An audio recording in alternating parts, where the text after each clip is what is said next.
everybody? Welcome back to another episode of the NerdGen Report. I'm your host, Pablo, and joining me as always is Mr. Brian Schultz. What we are watching, Brian has seen Disclosure Day.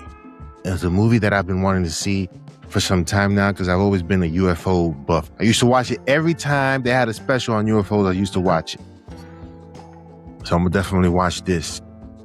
But I have a brother that said he has a story about him getting abducted. Oh, wow. Okay. Yeah. I don't believe it, but like...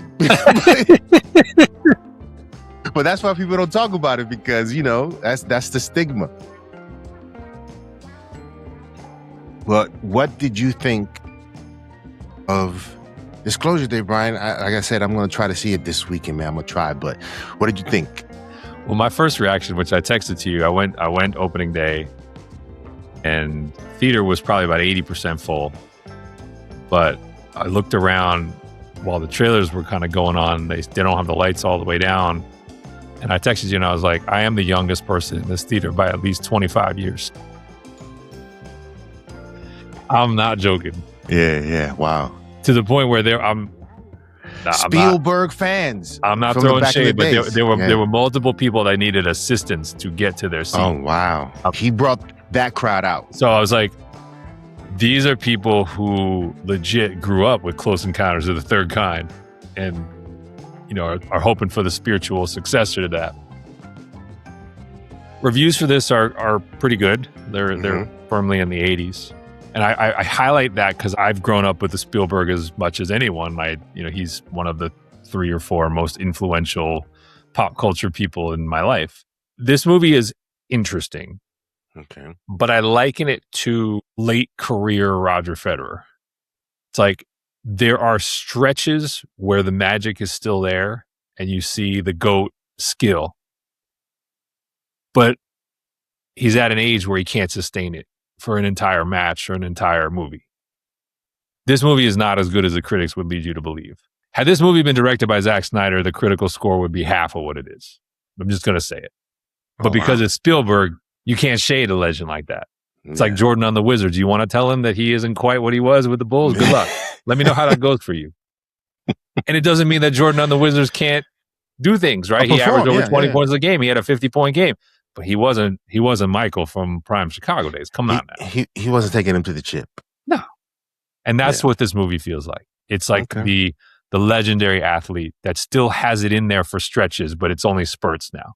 To me, if you try to portray this as remotely in the class of Close Encounters, E.T., Minority Report, even War of the Worlds, get out of here.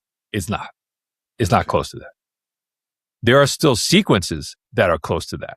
There's a chase sequence involving a train where I'm like, this is the man. This guy does this. This is real. It looks awesome. He's using an actual car being dragged by an actual train. Like, that's what you come here for. Yeah. But the story and the execution and the believability of some of these sequences is just not that tight. And the movie is really long. It felt really long. Like it's 2.5 hours. And I was like, I've seen Spielberg movies that were 2.5 hours that felt like they went by in 20 minutes. This felt like it was like 3.5 hours. It's well acted. I don't think Emily Blunt's going to get an Oscar. I've seen that like written. I'm like, she's good. She's usually pretty good. Is it like Denzel, like he's going to get an Oscar for Gladiator? Not quite, in the sense that she is doing something different, right? Denzel was just doing Denzel, literally doing Denzel. Like Emily Blunt is being a character in this. I just don't think it's like a transcendent all-time performance. It's a performance. She does a really good job. Josh O'Connor does a really good job. Coleman Domingo, good job. Like Colin Firth, good job. Right? There's competent people doing competent things. It just doesn't rise to the level of like, this is one of the great modern sci-fi movies and Spielberg is back to show he's still the king. It's just not that. I'll be fascinated to see if any young people do go see this. My theater would suggest no. Are they off-put by the overarching premise, which I think is very personal for Spielberg? My perception of him as an individual is that he is an eternal optimist and he is a dreamer and he will always be his 10-year-old self in some ways. And I do feel that in this movie. There is this innocence or craving. Weirdly, this was almost more nostalgic than He-Man in some ways. It's like this weird nostalgic craving for what life was like, and can the world still be that way? Because I think how you experience this movie depends a lot on how you interact with that idea, because the concept of the movie is obviously the revelation of extraterrestrial life on Earth, which of course has been somewhat topical in the news recently, and for files that have been released, or what have we actually learned. And so this takes that to the extreme of like, if you had it that showed the entire archive of everything, unfiltered, unedited, and you had the ability to disseminate that information to the entire world at one moment in time, should you do it? And what would happen if you did it? That's what the movie is trying to explore, but on a very individual, personal level. The main characters often debate, like, no, the world's not ready for that. Like, we seem like the bad people, but we're actually trying to protect the world from something they can't handle. Versus, no, you have to believe in the inherent kind of empathy and unity and goodness of mankind, that they could actually rally around something like that's the tension of the movie. Where Spielberg comes out on it, because he is the eternal optimist. I think a lot of people in today's world would look at that and just be like, you crazy old man. Like, there's no way people react like that. Yeah. And I think that is a lot of how you kind of feel about this movie coming out. I also looked at it and I weirdly said, I understand why he wants us to see it in the theater, because it is a movie about community. It is a movie about bringing people together and connecting. I don't think the scale of the movie actually merits the big screen in a lot of ways, like by today's standard. Like, this is a movie that, as I said, from a nostalgia perspective, felt very much like something that would have been greenlit and made in the 80s or 90s without hesitation, with budget, and would have gotten an audience.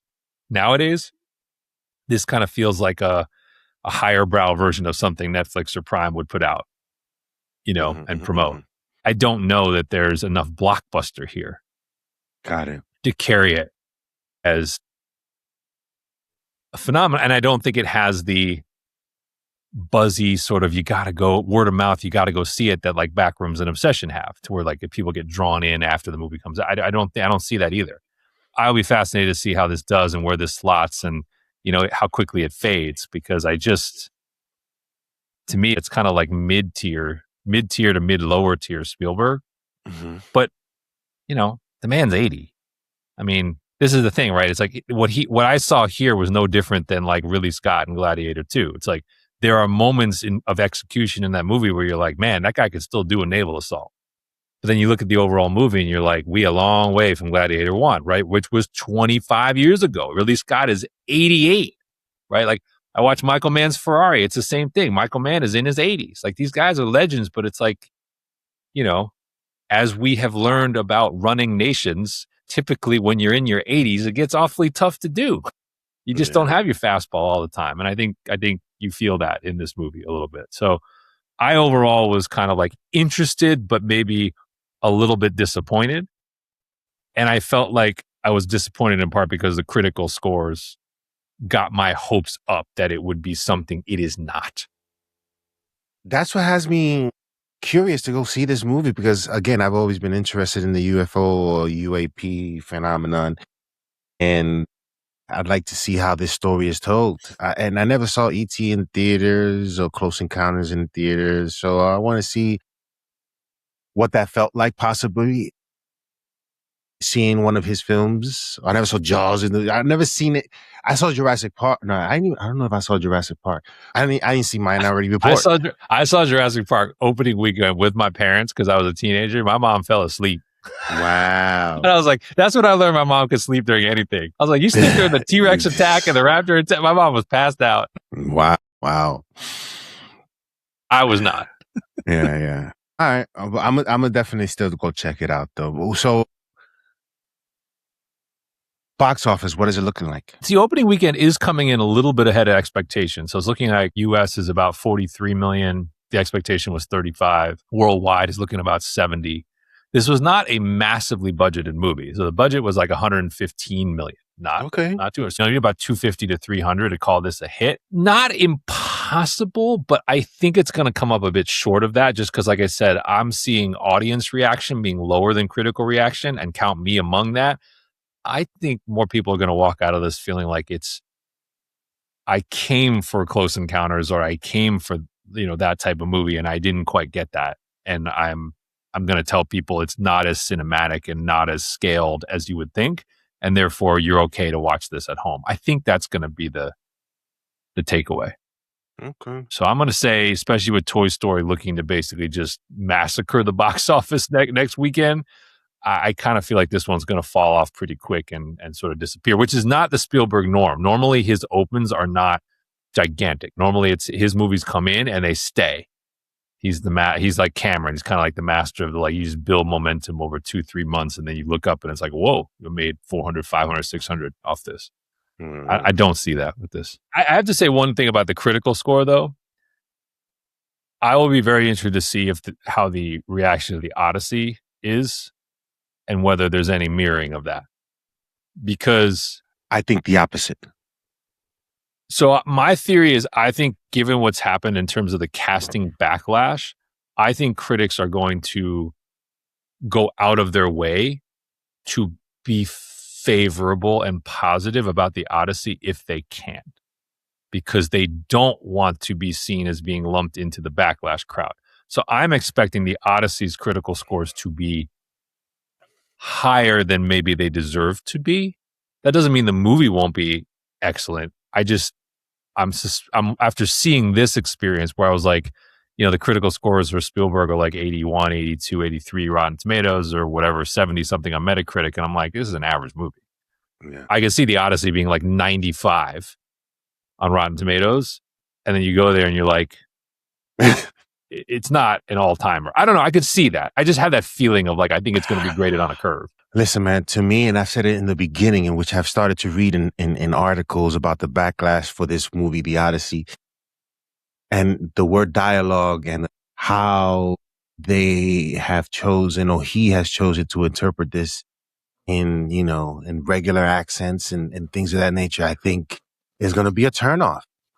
And it's just simply not going to work. You're going to go for the spectacle, obviously, and perhaps give some credit, a lot of credit to the visual aspect of it. But when that is not happening and it's just conversation, you may well be right. There's real questions here, I think, as to where this is going to be on his filmography. And I'm in the bag for anything he makes generally, but I am definitely going in more guarded. And it has nothing to do with the casting backlash. It has everything to do with some of the stuff you're talking about. And as I've been on this idea that at my Disclosure Day showing, there was a new modified Odyssey trailer. I'm just still not sold on Matt Damon. I'm just not all the way there. Yeah. We'll see, man. This is going to be very interesting. By the way, your point about UFOs and the intrigue and the watching this movie before we leave Disclosure Day and some of the Spielbergian stuff that I really like, and then some of the stuff that I was like, ooh, that's not quite working for me. It has heightened my anticipation for Ryan Coogler X-Files. Okay. Because that to me is a man coming into his prime, master of craft, doing something that is personal to his childhood. Right, that's effective. Like Spielberg, this is you could say there's something personal to this and something that echoes his childhood. But he's in Twilight. I mean, it's great as legendary as he is. He's 80, right? Like Ryan Coogler's not even 40 yet. Yeah. And so, even though it's only a television project, seeing this subject matter being explored by one of the greats in Spielberg made me just immediately think of I know there's another exploration of this subject matter coming from one of the modern greats on his way up, and made me more excited to see what he does with this subject matter. Because this movie had an X-Files feel to it. No surprise. There's definitely sequences where you're like, I'm back in the X-Files. And when is that supposed to arrive? I think it's next year. Okay. Did you give it a 5-star? Yeah. So for a Disclosure Day, I would probably say, 2.5 to 3, somewhere in there. Like I said, interesting. When it's on streaming, check it out. I don't think you need to rush to the theater to catch it. Wow. The Furious. From what I recall, you stated that the fighting is amazing somewhat, right? Like, when did you see it? How was your theater reaction to the film in terms of its fighting sequences? What did you think of The Furious? I've been so excited for this movie.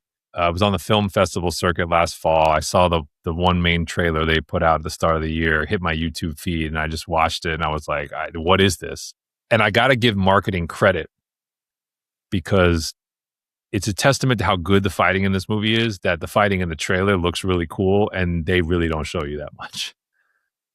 All the best fights are Absolutely. not in the That's how you do it. I love the film, the experience, the action of the film. The story is not what you go to a film like this to see. It is light. It is not all that impactful. It's very simple.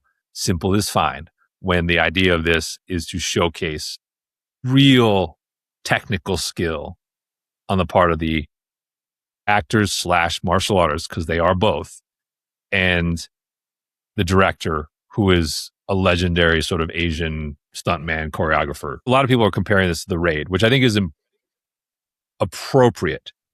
I actually enjoyed this more. Oh, wow.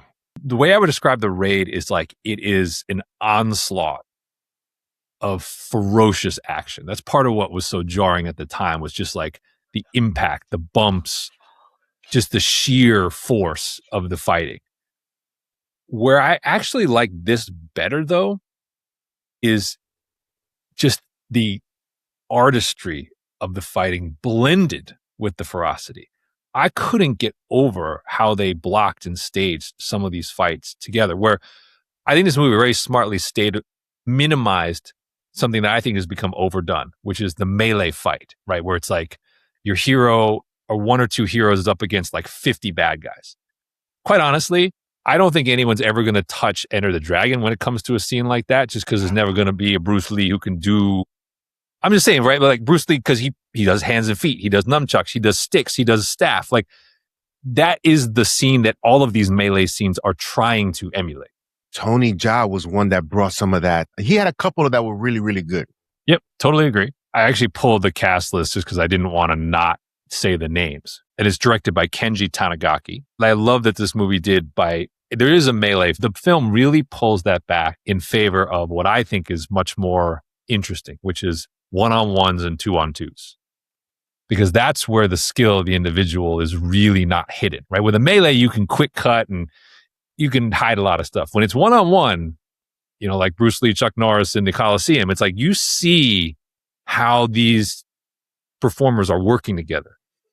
And I think this movie is amazing at setting up steps and moves and innovating things in the context of the fight, where you're like, this is part dance, part brawl, but also part like, I don't know what's coming next, because these guys have shown they can, and women, they have shown they can do things on screen that are just like, in a weird way, you're like, it's not totally believable. Believable is not really totally the point. It's like, it's really a showcase of athleticism and coordination and choreography. And I Absolutely. can't even express to you how cool some of this stuff looks, where you're just like, you'll be fighting like 2-on-2, and they'll be like almost tag teaming and trading who's fighting who. And I'm like, this is unbelievable. Like the slides and jumps, and like, one guy ducks just as the other guy like does a kick over his shoulder. Like, it's unbelievable stuff. And it just keeps building, where like each fight is better than the last, and it doesn't let you go until the very end. There's a superhero aspect to all of these types of films, where it's like, yeah, this guy, how could this guy take this much damage and still keep coming? Or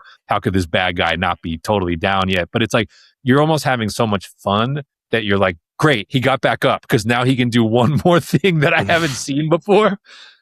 I have to give it up, because it's so Mo Se is the lead, who, by the way, does not speak a word in the movie. He's a mute, and yet he's very expressive.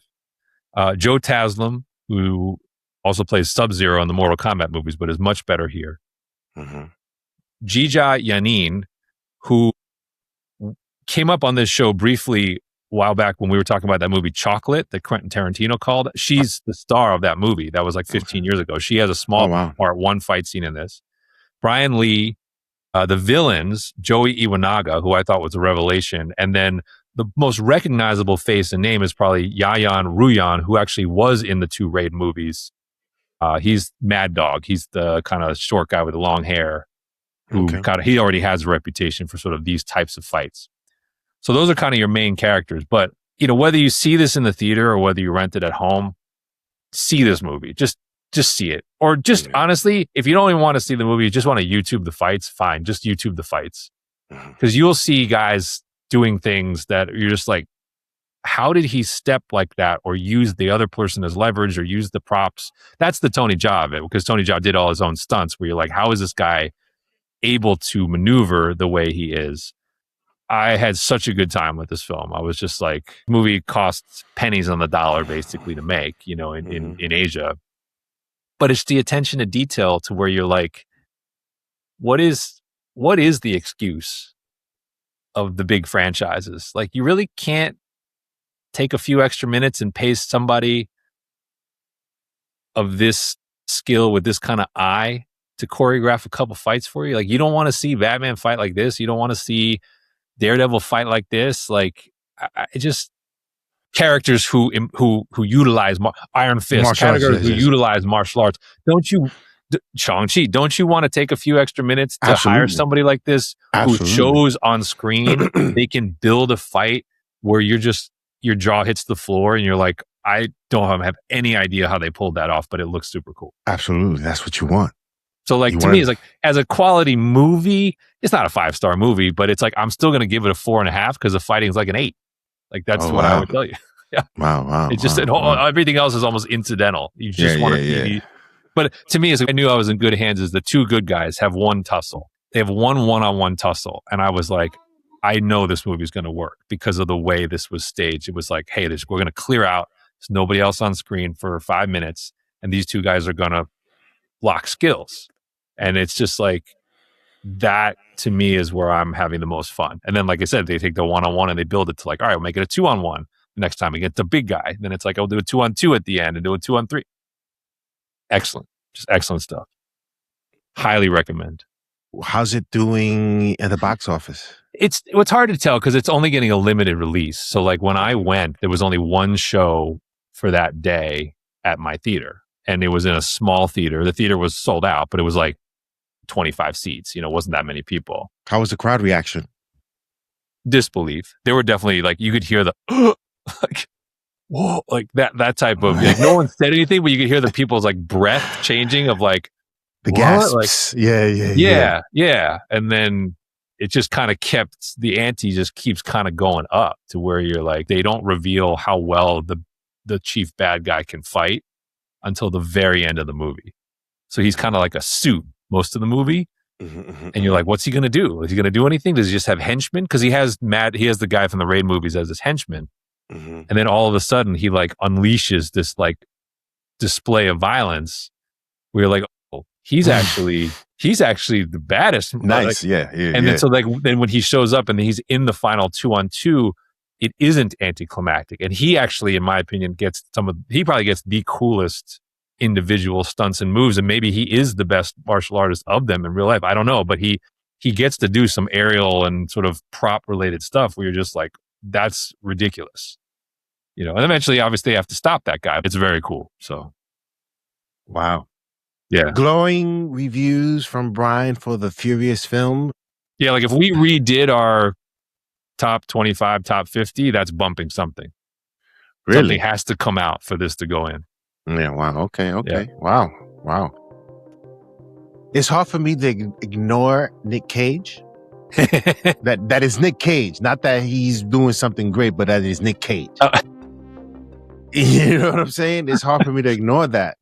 Shame on them! I gotta see it and not be distracted, because if I'm distracted at the other things I have going on, I just can't put it on in the background. I have to really focus and dedicate time to it to give it a good or fair review of it. But just listening to Nick Cage and, being a fan of his all my life, I just hear Nick Cage, and it's hard for me to separate that part of it. But I'm definitely going to try to give it another shot. The other show that I've been watching, but you saw all 7 of them, right? So what did you think? I really liked the idea of the show.